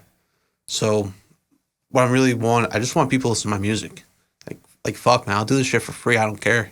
Like, it's just what I love to do. I just want people to listen to my music. I don't want to make music all the time just for my grandma to hear. Right. I want people to fuck with my music. I think I have something to say, man. And I think people should fuck with it, man. Right. It's like, it gets me in my head sometimes, because like, do they not fuck with me because I'm trash, or they not fuck with me just because they're not giving me a chance? I think I'll say it's a mix of both. I don't think I'm that trash. I was trash when I started, but I'm getting better. And people who actually listen and fuck with me now see that and tell me that. They're like, dude, I see your progression, just keep going. A lot of people who hit me up when I dropped my first mixtape don't hit me up anymore when I drop. Mm-hmm. So, man, it's like, I just want people to listen to my music. I think it pisses me off when, like, I'll see someone on their Instagram story or Snapchat promote, like, a fucking Nickelback song. Mm-hmm. Like, you're fucking listening to Nickelback, but I posted a song and you're not even going to share that? Mm-hmm. What the fuck are you listening to, man? Nah, I hear that, bro. Or like you'll post something and they won't even answer, or you'll send them something, they won't even answer, or anything like that. And then it was like something that helps you promote. That doesn't cost them anything, but then fucking 20 minutes later, there's a picture of Drake on there and fucking, you know, oh, fucking Drake show in 2 weeks. I can't wait. Like, you know, it's just like, all right, well, fucking my show's tomorrow. Like, what about me? It's like what KRS once says, man. It's like locals need to support local music. Right. Like, if you're from Babylon and you know there's like 3 Babylon MCs and you don't Right. listen to any of them, you're part of the problem. Right. I agree. And he talks about how local radio stations should only play local rappers, and it's kind of true, man. It's like you should like help someone, give a local their break. Who would you rather eat, the guy in Oregon, or your next door neighbor? The guy in Oregon, because I don't know him and there's no emotional attachment or connection to him, and I didn't grow up with him all my life. That's the easy one. I'm eating that guy. Nah, it's just I feel local people should support local things. Like we should all Exactly. support local business and hip hop. If you want to consider it a business, you should support it. Support locally. Like it's that hip hop mindset of take over your block, your town, and the world. That's it. One place at a time. Yeah, that's why like I've been getting into sales. I've had a couple sales jobs too, and it kind of like awakens the salesman in me because it's like, yeah, I could push heating oil for Sloman's, or I can go door to door and push my raps. Like, Yeah. that's such. That's funny that I said that. I forgot that I wanted to do that. After this, I'm gonna go home and I'm gonna walk around the neighborhood and put my sticker in people's mailboxes. Yo, that's it, bro. Nobody's investing in you but you. You know, that's how the dream's gonna happen, bro. I think that's a good idea. If you know about sales, bro, you get around anywhere. Because now all life is about is fucking sales. You're gonna sell a bitch to get in her pants. You're gonna fucking, you're gonna sell somebody to get through the front door. You're gonna sell somebody to make a sale. You know what I'm saying? Like, everything's a sale. You're negotiating. You're basically selling. You're setting up appointments for other people. You're basically selling. You're doing this podcast. You're basically selling yourself. You know what I'm saying, to your audience, so they know what you're about. You know, they can feel you more as a person. You know what I'm saying? Like, there's everything's a sale nowadays. You know what I'm saying? So know some sales. Sales are gonna help you. They're gonna help you negotiate. They're gonna help you talk to people. They're gonna help you get your foot into doors, places you've never been. Sales, great. That was one of the things that I had to learn too, was about sales. Tell me, cause I also hit people up randomly, like people I don't even know on the internet, to get them to come and do podcasts. Have you ever had anybody like hit you up, just talk? Have you ever hit anybody up and they're just talking to you like they're the man? Like, Actually, yeah, that actually happens every time. Like I have one show a month. At the day after the show, I start recruiting for the next show, and I'll hit people up. Some people just like treat me like they're too good for it. right? So, yeah, I'm just offering you an opportunity, man. If you don't want to take it, just say no. You don't have to. You know, like they'll act like they're like it's like beneath them, Right. and then then it just doesn't work out. But I probably message like 20 rappers, and then like only like 3 or 4 get back to me. It's also the thing is when I message people, it's not always people I'm friends with on like Instagram and stuff. So it'll go into like their hidden DMs. Right. Yeah, that happens to me a lot too. But yeah, I've had like people act like they're too good for the show and stuff. And yeah. I remember my first music video, my boy was in it, and he goes, "This song's actually good." I was like, "What the fuck does that mean?" Yeah, literally. All right. Thanks, bro. Appreciate you. You said we were friends? Yeah, no, that's fucked up. That's fucked up. Yeah. Anybody ever said anything like outrageous to you about it? Like when you told them that like you're not paying or whatever, because that's just, you're not even making money, you know? Yeah, a couple dudes had like talked at the bar, and it's like they should really be paying us to do it. Like you should really like charge money at the door and like give us some. That's the thing. Like if I start charging money at the door, people are gonna expect some of the pie. And it's like, come on, like, and I get it, but Right. but it's like you got the opportunity to perform. Anyone who's actually complained about money wants me to charge to the door and like, give them a percentage. It's like, all right, bring 50 people, and I'll give you $100. It's like people just want a handout sometimes, man. Mm-hmm. Like, just want to do the bare minimum and reap all the benefits. I hear that, bro. Yeah, because they want to pull up to the show. Oh, you should be paying me for this. Like, all right, how many How many fans do you have? Like on an average, how many are you about to bring to the show? Oh well, I've never really done this before. You know what I'm saying? But my time's involved. You know, like I got music out, but I never did a performance. Like, yeah, you should pay me. Like, no, like, Yeah. you don't even have any. Like, you don't have any value. Like, you know, as shitty as that is to say, it's like, Yeah. I'll pay you, but are you bringing anybody here? Like, is that gonna do anything for me? Like, am I just gonna lose money paying you? No. Like, if I give you money, it's got to be worth something. You know what I'm saying? Yeah. Luckily, that's only been like 1 or 2 people at the Counter Rap show. For the most part, everyone at the Counter Rap show is mad cool. And you leave with more connections than you did before you went there. Right. And the people who keep returning, like I've had people like Bonfires and like Big Merce, like they do like a bunch of the Counter Rap shows. Like I had them over the crib. We're making songs together and stuff. That's what it's all about, man. That's why I do the Counter Rap show. Like, so you make connects, you connect with people, you make music with them, you break bread with them, and who knows? I'm not gonna say the names, but there's these 3 rappers who were beefing. Right. And they came out to me before the show. Like, how could you invite him? Like, I told you we had beef.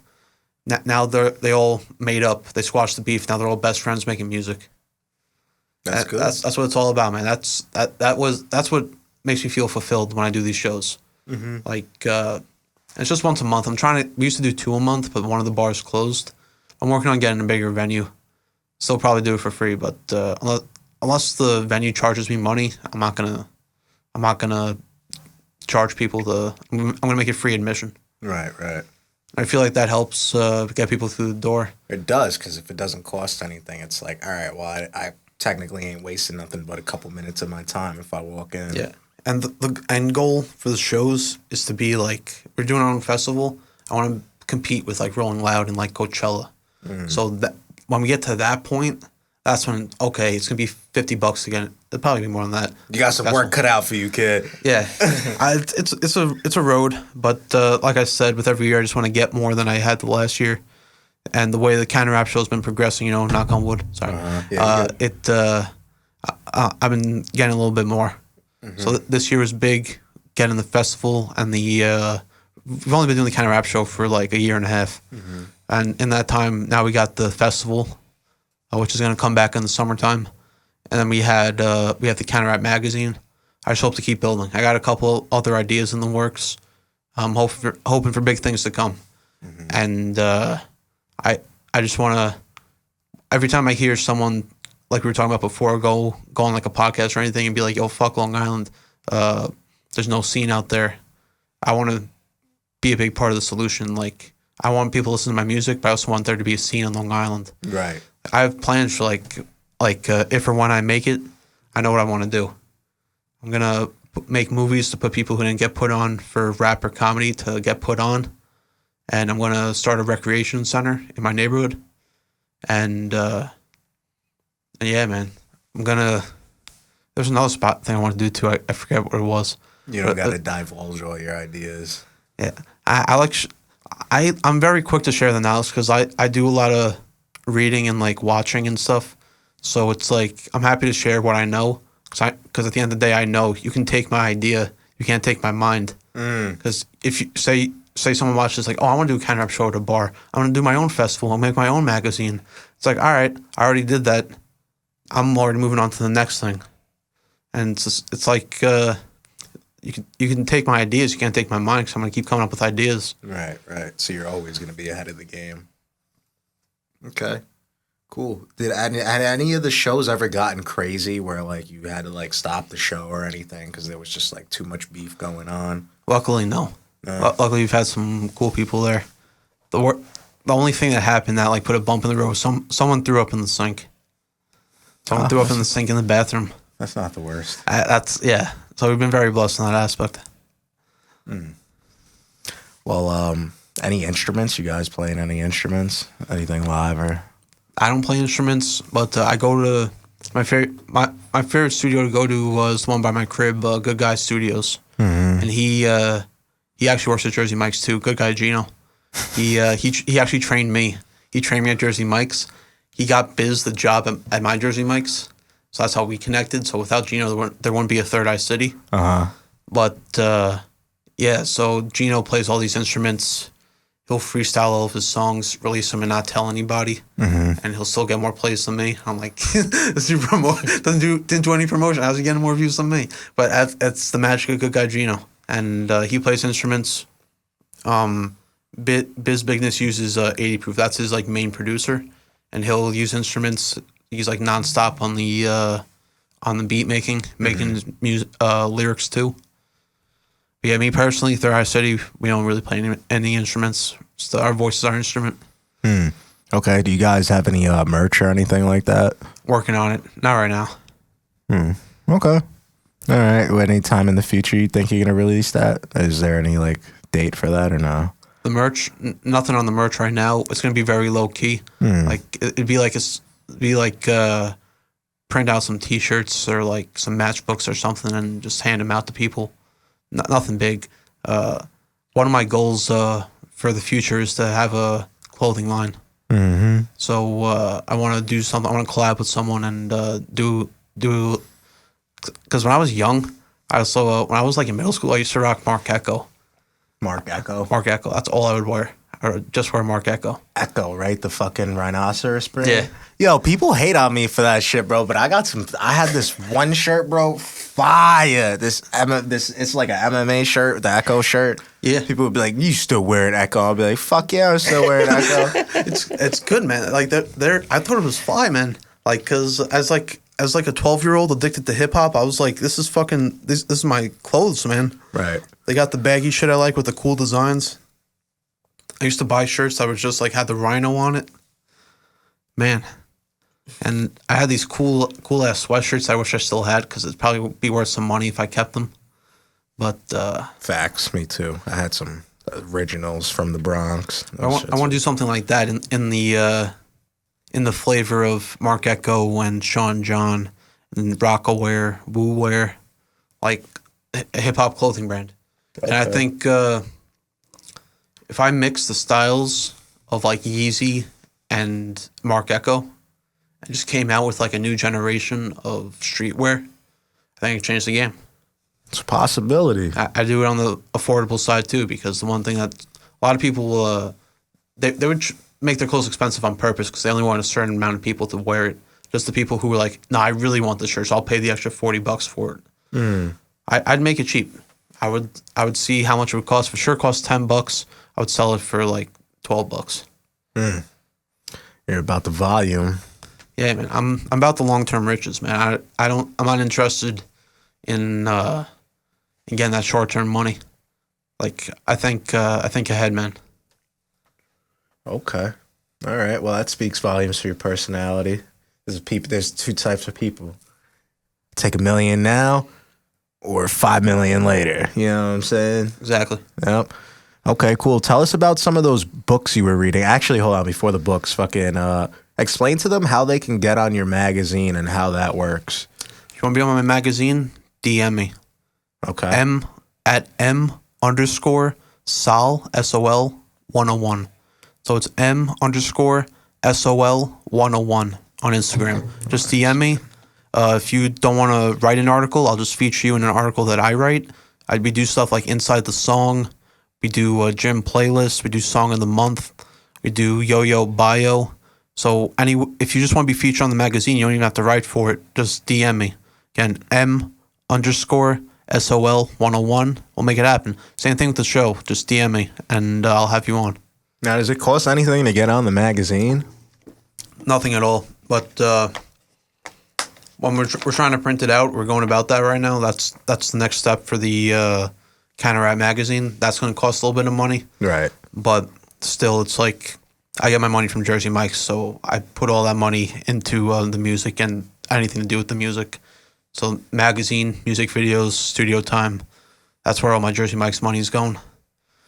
You want to be the boss, you got to pay the cost, baby. Seriously, you guys out here trying to fucking shake your ass for free time or shit, whatever the case is.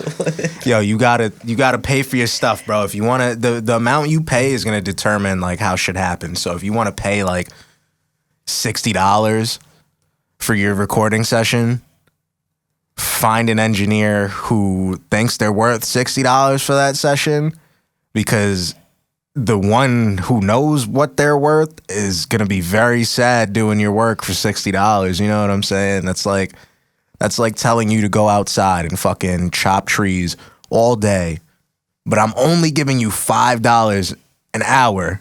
You know what I'm saying? Like, now I'm not excited about this. I don't really want to put much passion into it. You know what I'm saying? This isn't worth my time, you know? So what you pay is what you get. You know what I'm saying? If you want to skimp out on your dream and be like, oh, I'll buy this Motorola camera because it's $200 cheaper, but you could get that other camera that's $200 more, that's going to last you 5 or 6 years, but you're going to have to replace that other camera in 2 years. You know what I'm saying? So it's like, you got to really think about what you're paying about. And when it comes to this art shit, don't try to really haggle with the people, because we're undercharging everything as it is. You know what I'm saying? Like, you go to these more expensive spots, they're charging a lot of money for all these things, you know? So with these physical copies, when do you think those are going to start coming out? Hoping to have it out by the November issue. Okay. But we're not in any rush with it. We're sticking with the online platform for now. But when we get our shit together and we make the product worth printing, right, then that'll be the time when we release it, and we'll hand it out at like kind of rap shows and everything. That's actually gonna be the first merch we have. The magazine. Okay, cool. And is this like digital? Like, where can they find this right now if they want to look at the magazine? Right now, you can find it on Instagram or Facebook. It's on my personal Facebook. But if you want to see it on Instagram, it's at Canna_rap_show. Okay. And they could find a link for the digital copy? It's literally on Instagram. Oh, okay. So we released it on Instagram, released it on Facebook. We don't have like a website or anything. It's like, why give people a link to the magazine website when you can just give it to them on their social media? So that's where we're at now. We're trying to print the physical copy, but right now you can just find it on Instagram or Facebook. Okay, cool. Word. All right, so I'm going to have to look into that, because I still haven't gotten a chance to look into that. I'm definitely looking into that. Tell them more about yourself. Like, is there anything you want to tell them? We pretty much covered everything about myself, because I just work and do music. And I released this week. When's this podcast come out? You're number 8. We just dropped fucking 3, right? 4's coming out tomorrow. Tomorrow's Friday. Yeah, tomorrow's Friday, so 4 comes out tomorrow. You're 8, so about a month. Okay, you guys got a vault. Huh? You guys got the vault going. I think it's honestly, with this type of shit, bro, it's like we're just starting, you know what I'm saying? So it's like, it's better that I have the volume of people come in like one after the next, so that way more people can come in here for the traffic aspect, but I can get better at this. I could learn more faster, you know what I'm saying? Right? Yeah. There's a lot of cool ways to look at this, you know? But I think ultimately, like, the more of these we do, the quicker we do them, like, you'll see the progression, right? And you'll see, like, us get better at doing this, you know what I'm saying? So it's like, I don't know. I think it's good that we do, you know, like, we have them stocked up, because it really helps us, like, set up better, get all the clips organized, fucking, you know, put everything together. It gives us time. Yeah, definitely. You know, to see if we want to do something, or even, let's say, like, do some special edits to it, you know, because it's coming out not next week or tomorrow. You know, that'd be too rushed, you know, type of stuff. Yeah. But yeah, what do you want to say to is there anything in particular that you wanted to mention when you came on here? These past couple weeks, I released on every single platform, but none same project on the same platform. Through DistroKid on like Spotify and Apple Music, I just dropped the M.Sol Tapes Volume 3. It's just a 4-song quick EP. A few songs that I made this fall. On Spinrilla, I just released The Mad Scientist of Long Island, the mixtape by M.Sol, 10 songs. We released the Canna Rap magazine yesterday. And last week I dropped a single called Tears of Cream, which is I'm more of an old school. Like when I go on type beats, I'll type like Wu-Tang type beat or Mobb Deep type beat. This one was a Meek Mill, Rick Ross type beat. So it's a different style. I sent it to my boy, and he was like, "This is good, man. It sounds like you're actually talking to him." Instead of like just rapping to him, talking to him, and yeah, and I got the approval of my grandma. She said it was a good song. I was like, I don't know if you're gonna like it. She goes, I loved it. So if she loves it, that means it's all right. So Tears of Cream on SoundCloud, Mad Scientist Long Island on Spinrilla, M.Sol Tapes Volume 3 on Spotify, Apple Music. That's what I got going on right now.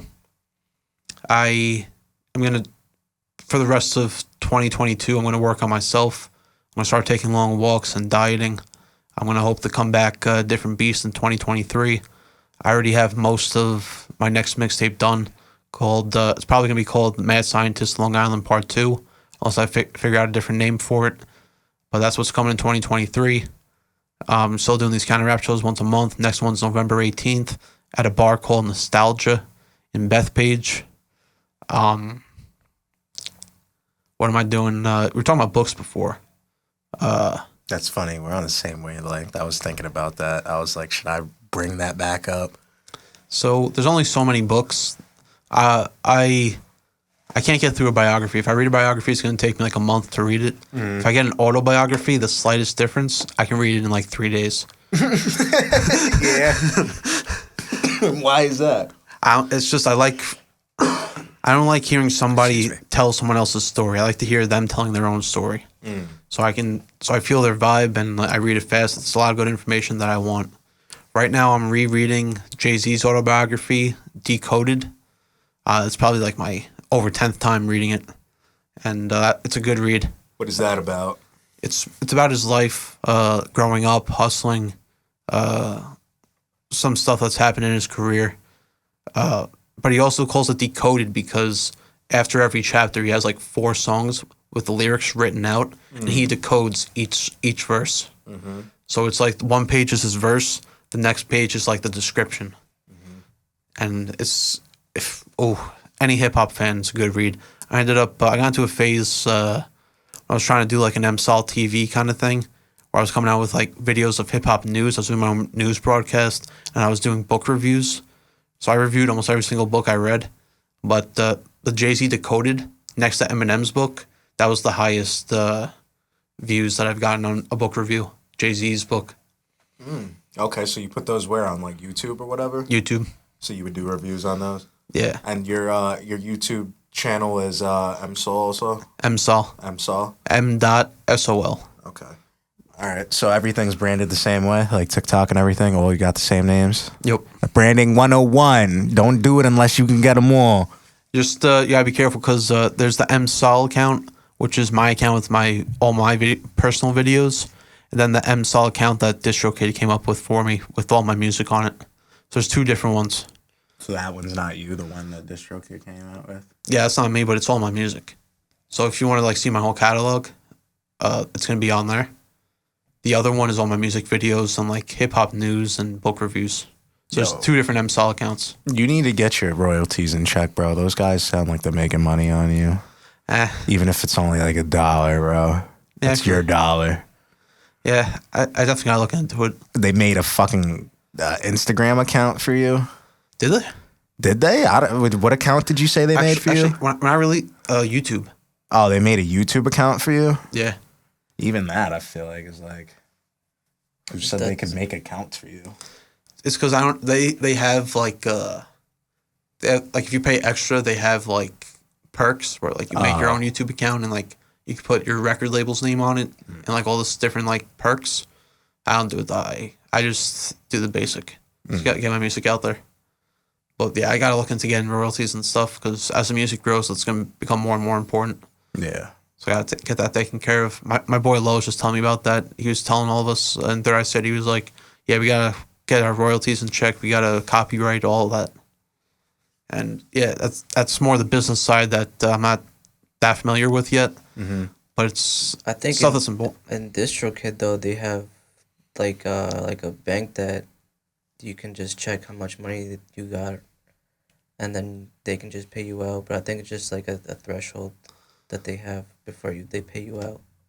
Oh man, I didn't even know anything about that. Yeah, I think that's with any distributor. I think that's how they do it. Man, What, when you reach a certain amount of money, they'll give it to you? Yeah. That's So, yeah, I if guess you have your just gotta- royalties set up, though, and that's if your song is your Well, song. if you do it through a distributor, it's automatic. If your song is on every platform, you're definitely getting money through that. You just gotta check with the website and shit. Okay. You probably have some bread in there too. So yeah, man. Yeah, you said you've been doing it for 4 years. How long have you been releasing the music, though? 4 years? Since 2020. So, yeah, 2 years.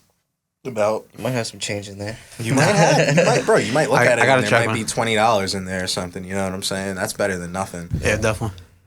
Yeah, bro, I definitely think that if you're going to be an artist or doing anything like this, you might as well just put the royalties in it, because do you spend money on recording music?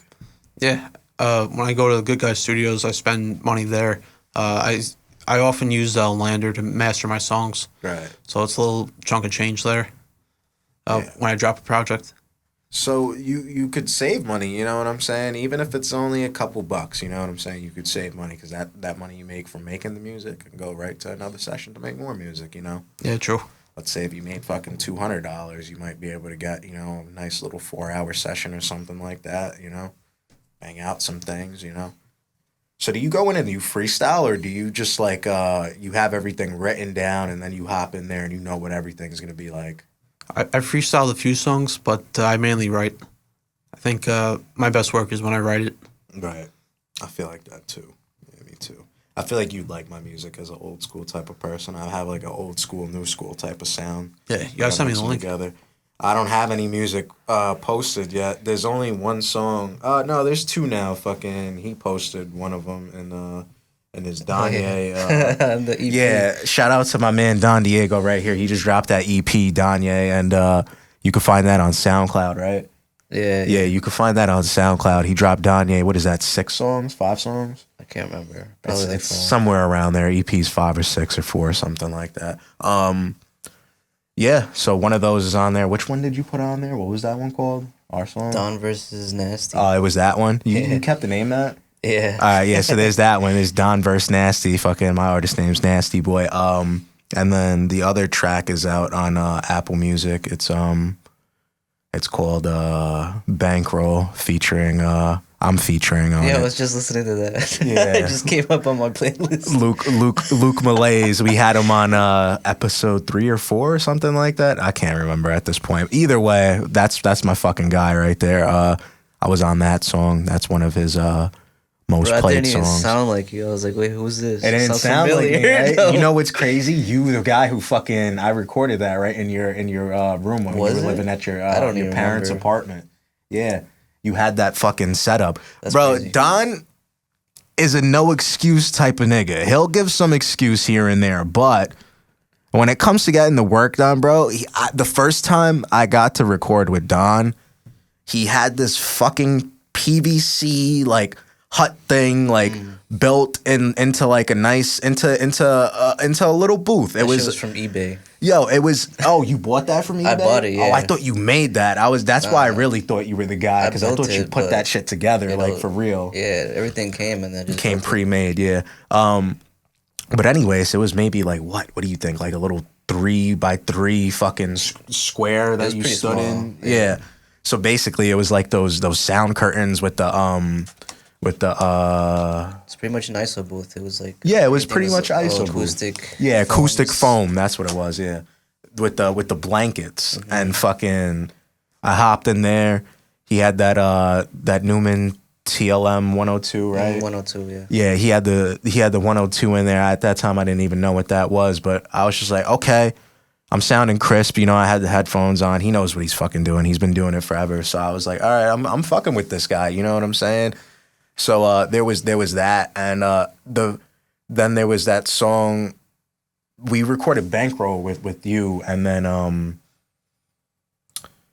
Sean something, one of Luke's guys, mixed and mastered it. I don't know why he didn't let you mix and master it. You should have did that for sure, but whatever. The other guy did it. That thing came out, and then there was only one other song that was released. It was fucking in like 2014. That was the first ever song I made. I featured on a song with Chirac and fucking and Luke. Yeah. Yeah, old song. Fuck, I can't remember the name of it. I heard the song the other day, the original song, and then I was like, I immediately knew that I rapped on that beat. All right, yeah, let's redo it. Yeah, so I don't have any like my best songs.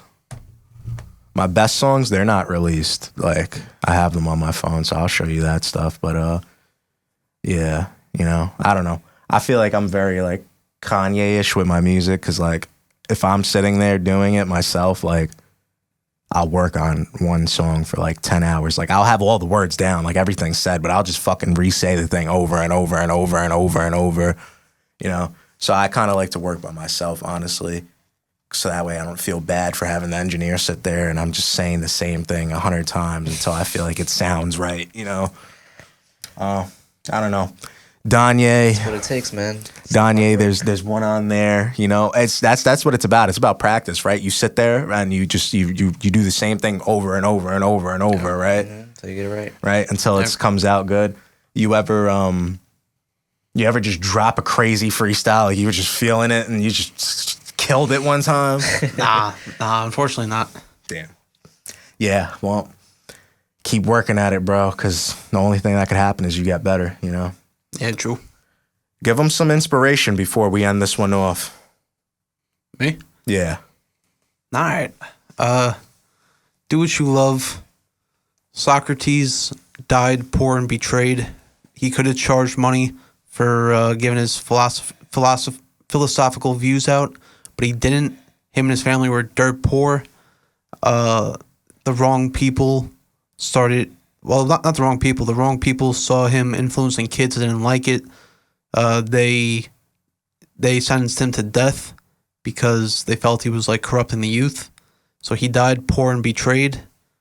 Try to be born rich. I don't know where I was going with that. But Socrates is a big inspiration in my life. He could have charged people for his views, but didn't. And that's how I look into going into music. So read up on anything. I read a lot of Socrates and rappers. Just study, man. Just study what you love. Do what you love. If you're not getting paid for it now, you might get paid for it later. Just focus on you. Don't let other people get into your mind, because nobody else has your vision. People can help you with your vision, but nobody has your vision. So take other people's opinions with a grain of salt, because everyone has an opinion, but you have your own vision. Mm-hmm. Okay. Nice. Hot Water Podcast, episode 8. My man M.Sol. Yeah, man, don't be afraid to be yourself. Anything you do in life, do it for you. You know what I'm saying? My man Don Diego right there, always helping out. Yo, this is Hot Water Records. My man M.Sol, thank you for coming out. It was a pleasure talking to you. Episode 8. Yes, sir.